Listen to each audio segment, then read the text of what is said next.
संत मत धारा आपकी सेवा में प्रस्तुत।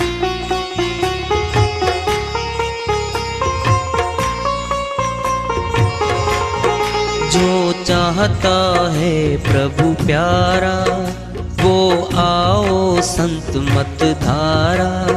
भक्ति भेद बता कर सारा, वो कर दे भव के पारा। जो चाहता है प्रभु प्यारा, वो आओ संत मत धारा। भक्ति भेद बता कर सारा, वो कर दे भव के पारा। जो चाहता है प्रभु प्यारा।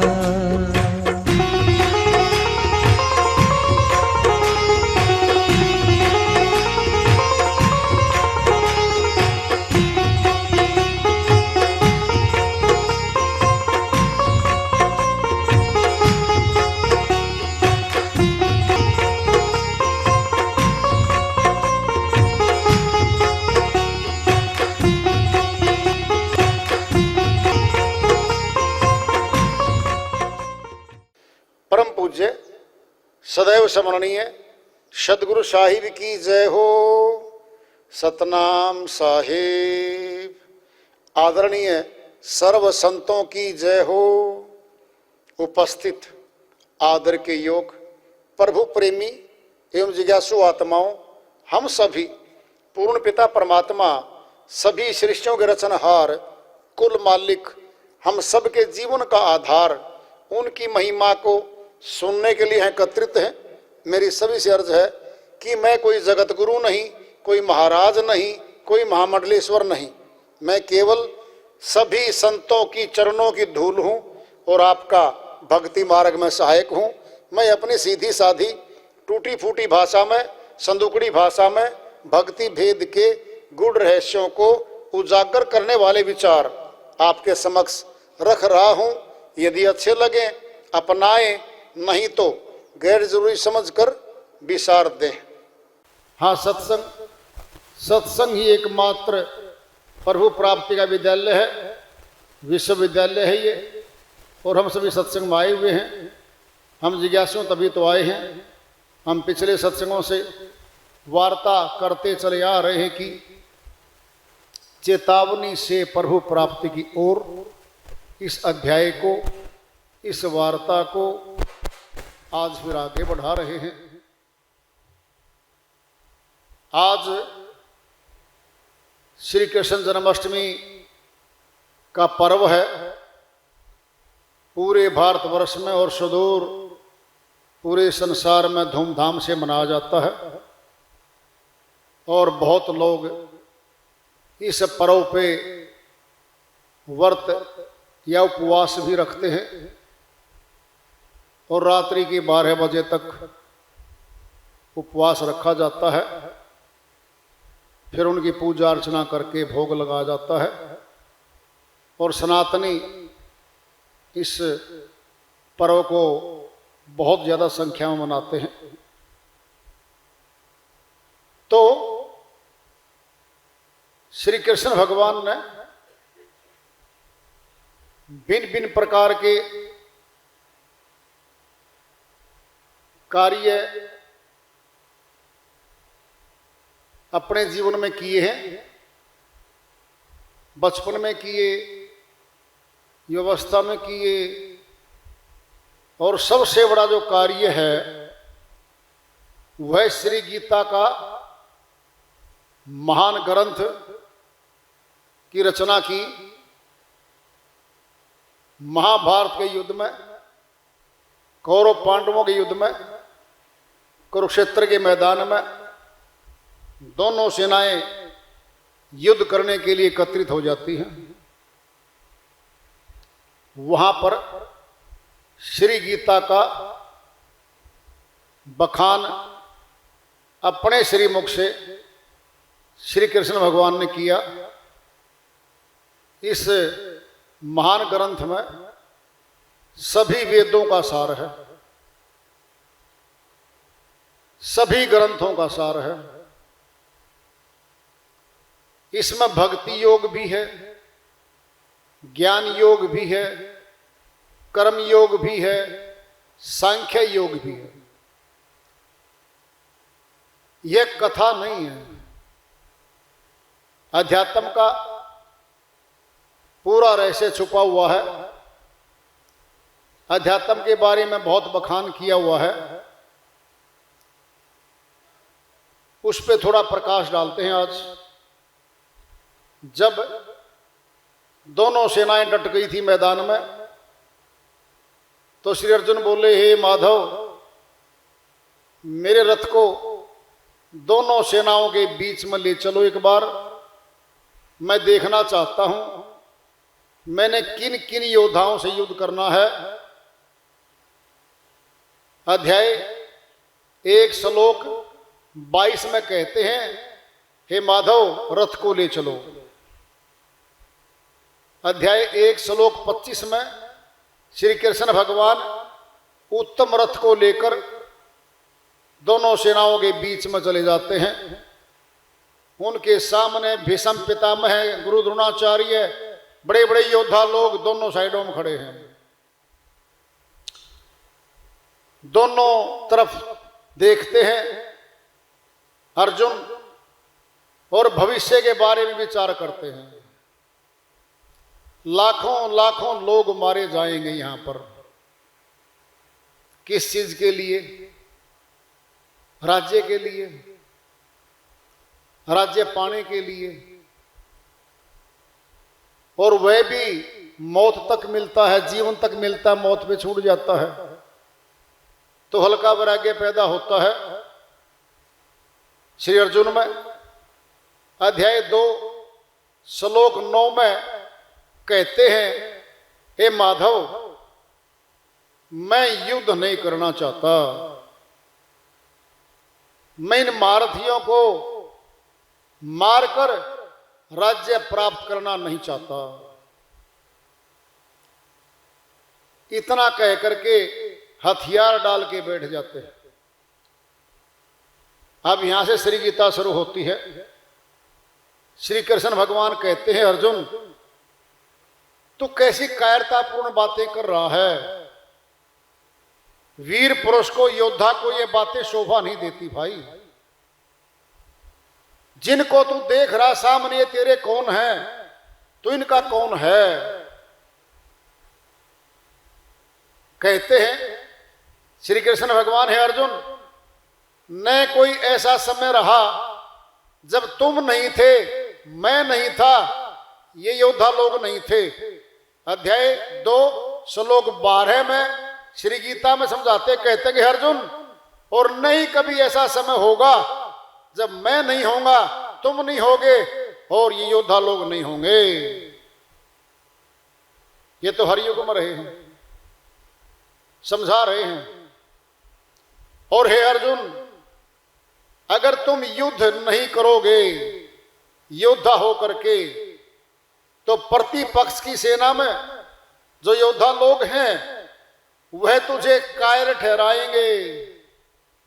युद्ध छोड़कर भाग गया भगोड़ा कहेंगे, ताना कसी करेंगे, और तू उन कुवचनों को सहन नहीं कर पाएगा, न जिंदा जी सकेगा न मर सकेगा,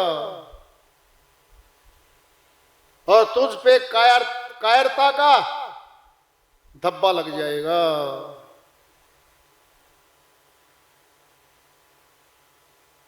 श्री अर्जुन कहते हैं, माधव, मैं इन सभी को मारकर अगर मुझे स्वर्ग का राज्य मिले तो भी मैं नहीं लेना चाहता। लाखों लोग वीर गति को प्राप्त होंगे, उनकी विधवाएं होंगी, वर्ण संकर औलादें होंगी, सब नष्ट भ्रष्ट हो जाएगा, सभ्यता समाप्त होने लगेगी। हे माधव, मैं नहीं चाहता, कह रहे वो। श्री गीता अध्याय 2 श्लोक 23 में कहते हैं, अर्जुन, आत्मा तो अजर अमर अविनाशी है, ये तो मरती नहीं भाई। नैनम छिदंती शस्त्राणी नैनम दहती पावक नय चैनम सोचती मारुत है। हे अर्जुन, आत्मा को शस्त्र नहीं काट सकता, अग्नि जला नहीं सकती, पानी गीला नहीं कर सकता, हवा सुखा नहीं सकती। हे अर्जुन, अजर अमर अविनाशी आत्मा तो न आत्मा कोई मार सकता है और न आत्मा के द्वारा कोई मारा जाता है। अध्यात्म विद्या समझाने लग रहे हैं, अब अध्यात्म शुरू कर दिया यहां से। और हे अर्जुन, आत्मा तो जैसे मनुष्य पुराने कपड़े त्याग कर नए वस्त्र धारण कर लेता है, ऐसे ही आत्मा इन तनों को छोड़कर नए तन धारण करती चली जा रही है। जिनको तू कह रहा है मैं नहीं मारूंगा, तो भी सदा के लिए नहीं बचेंगे योद्धा, ये फिर भी मरेंगे। समझा रहे हैं।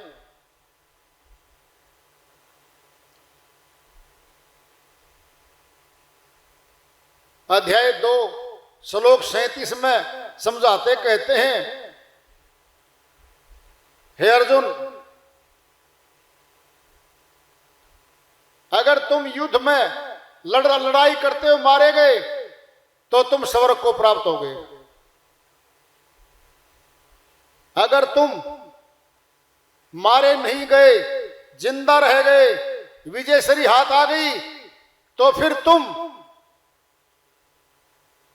राज सत्ता का भोग करोगे। राज सत्ता तुम्हारे हाथ में आएगी, राज सत्ता तुम भोग पाओगे। समझाते चल रहे हैं। अध्याय 2 श्लोक 47 में समझाते कहते हैं, कर्मण्येवाधिकारस्ते मां फलेषु कदाचन मां कर्म फल हेतु भूर्मा ते सगोस्तो कर्मणि। हे अर्जुन, तेरा कर्म करने का अधिकार है, फल पर तेरा अधिकार नहीं है भाई। हे अर्जुन, निष्काम कर्म कर। समझाते कहते हैं, अध्याय 3 श्लोक 5 में आ जाते हैं,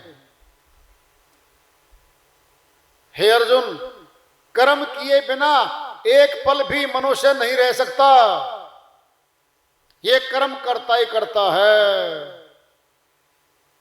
रजगुण, सतगुण, तमगुण, तीनों गुण इसको कर्म करने के लिए बाध्य करते हैं। कर्म तो करना पड़ेगा। समझाते चले जा रहे हैं। अध्याय 7 श्लोक 29 और 30 में आ जाते हैं। श्री गीता के अध्याय 7 श्लोक 29 में समझाते कहते हैं, अर्जुन, जो मेरी शरण में रहकर जन्म मरण से छूटने का प्रयास करता है, वह उस ब्रह्म को जानता है, संपूर्ण अध्यात्म को जानता है, संपूर्ण कर्म को जानता है। अध्याय 7 श्लोक 30 में फिर समझाते हैं, अर्जुन, जो मुझे अधिभूत, अधिदेव, अधियज्ञ सहित अंत काल में भी जानता है, वह सुबुद्धि व्यक्ति मुझे ही प्राप्त होता है। अब यहां प्रश्न करता है श्री अर्जुन। श्री गीता अध्याय 8 श्लोक 1 में पूछते हैं, हे माधव, ब्रह्म क्या है, अध्यात्म क्या है, कर्म क्या है, अधिभूत क्या है, अधिदेव किसे कहते हैं। अध्याय 8 श्लोक 2 में पूछते हैं, हे मधुसूदन, यहां अधियज्ञ कौन है और इस शरीर में कैसे है। और चित्त बुद्धि वाले पुरुषों को शरीर छोड़ते समय कैसे प्राप्त होता है। श्री गीता अध्याय 8 श्लोक 3 में समझाते कहते हैं कि हम अर्जुन परम अक्षर ब्रह्म है। जीव आत्मा की शक्ति के बखान करने को ही अध्यात्म कहा गया है। और 5 भूत आकाश, वायु, अग्नि, जल, पृथ्वी, 5 तत्वों से 5 कर्मेंद्रिय बनी है, 5 ज्ञानेंद्रिय बनी है। इन 10 इंद्रियों मन बुद्धि चित्त अहंकार के द्वारा किया जाने वाला सारा कर्म कर्म कहलाता है।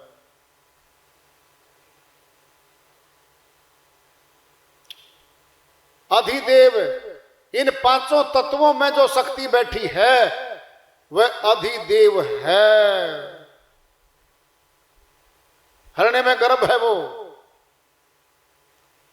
श्री गीता 8 अध्याय 8 श्लोक 4 में फरमाते हैं फिर, हे अर्जुन, मैं ही अधिक रूप से सब में बैठा हूं। सभी पुरुषों के हृदय में मैं ही बैठा हूं। अधिक रूप से मैं ही बैठा हूं। श्री गीता 8 अध्याय 8 श्लोक 5 में फिर कहते हैं कि अर्जुन, जो पुरुष मेरा सिमरण करता हुआ देह त्याग कर जाता है वह मुझे प्राप्त होता है। फिर 8 और श्लोक 6 में कहते हैं अर्जुन, जीवन पर्यंत जो मुख्य कर्म करता है मनुष्य, शरीर छोड़ते समय वही कर्म याद आता है। अंतमता सौगता, जीवन पर्यंत जो मुख्य कर्म किया है आत्मा ने, आखिरी में सामने आगे खड़ा हो जाएगा, फिर गति हो जाएगी उसी में। फिर कहते हैं, हे माधव, अध्याय 8 श्लोक 7 में, तस्मात् स्वरेषु कालेषु मामानस और युद्ध च मैं अर्पित मनोबुद्धि में असंशयम। हे अर्जुन, सभी काल में निरंतर सिमरण कर, युद्ध भी कर, अर्थात गृहस्थाश्रम का काम भी कर। इस प्रकार मन और बुद्धि को मेरे अर्पण करके असंशयम निसंदेह तो मुझे ही प्राप्त होगा, मुझे ही प्राप्त होगा। श्री गीता चल रही है। श्री गीता अध्याय 11 श्लोक 8 में आ जाते हैं, न तो मा शक्य से दृष्टु मनिनेव सब चक्षुषा दिव्यम ददामी ते चक्षु पश्चिम योगमेश्वरम। हे अर्जुन, इन बारी आंखों से जो देख रहा है ये तो मेरा नाशवान शरीर है, वर्दी है, जामा है, इसको तो मैं छोड़ दूंगा। दिव्यम ददामी ते चक्षु, हे अर्जुन, मैं तुझे दिव्य नेत्र दूंगा, तीसरा नेत्र दूंगा, ज्ञान चक्षु दूंगा। उसके द्वारा तू मुझ योगेश्वर के अविनाशी रूप के दर्शन कर सकेगा। अविनाशी रूप के दर्शन कर सकेगा। अध्याय 11 श्लोक 8 में कह रहे हैं। अध्याय 11 श्लोक 12 में दर्शन करवाए थे। देखिए अर्जुन, ये जो परम प्रकाश है ये सूर्य का नहीं है, चंद्रमा का नहीं है, ये परम प्रकाश ही मेरा परम धाम है। वार्ता चल रही है, मुख्य मुख्य श्लोक हम ले रहे हैं जिनका संबंध आत्मज्ञान से है। चल रहे हैं, समझा रहे हैं। अध्याय 13 श्लोक 17 में आ जाते हैं, ज्योति साम अपि तत् ज्योति तमस प्रमुजेते ज्ञानम ज्ञेयम ज्ञान गम्य हृदय सर्वस्व वशिष्ठम। हे अर्जुन, सभी ज्योतियों का भी ज्योति हूं मैं, अर्थात मैं ज्योति स्वरूप हूं। माया से तम कहते माया को, तम से परे हूं, माया से परे हूं। ज्ञान रूप में जानने योग्य हूं और तत्व रूप में प्राप्त करने योग्य हूं। और हे अर्जुन, मैं सबके हृदय में बैठा हूं। 6 प्रश्न आ गए इसमें। मैं ज्योति स्वरूप हूं। श्री गीता में जब ज्योति स्वरूप बताया है तो महाभारत के युद्ध में कुरुक्षेत्र के मैदान में, कुरुक्षेत्र विश्वविद्यालय है, थानेसर शहर के निकट ज्योतिसर स्थान है, पेवा सड़क पे है। थानेसर से जो पेवा सड़क जाती है 3 किलोमीटर पे स्थान है और लिखा है ज्योतिसर। यहां पर श्री कृष्ण भगवान ने अर्जुन को ज्योति स्वरूप के दर्शन कराए थे। हम कई बार गए हैं वहां पे, लिखा है ज्योतिसर। अब हे अर्जुन, ज्योति स्वरूप हूं मैं, तो जब ज्योति स्वरूप है तो क्या उसे दिव्य ज्योति के दर्शन कोई करवा रहा है कहीं, या कहीं हो रहे हैं? श्री गीता वाला ज्ञान बखान कर रहा है। हे अर्जुन, माया से परे हूं। जो बाहरी स्थूल चीजें दिख रही हैं, ईंट, पत्थर, पहाड़, पानी, 5 तत्वों से परे हूं मैं। फिर किन तत्वों में हमें दिखा जा रहा है? इनसे तो परे हूं, यानी माया से परे हूं। माया कौन है? 5 तत्व, आकाश, वायु, अग्नि, जल और पृथ्वी। पृथ्वी में पहाड़ भी हैं, ईंट भी है, मिट्टी भी है, गारा भी है, जल तत्व जल रूप में भी है। तो इनमें तो मैं हूं नहीं। फिर किन में दिखाया जा रहा है और कहां देखा जा रहा है?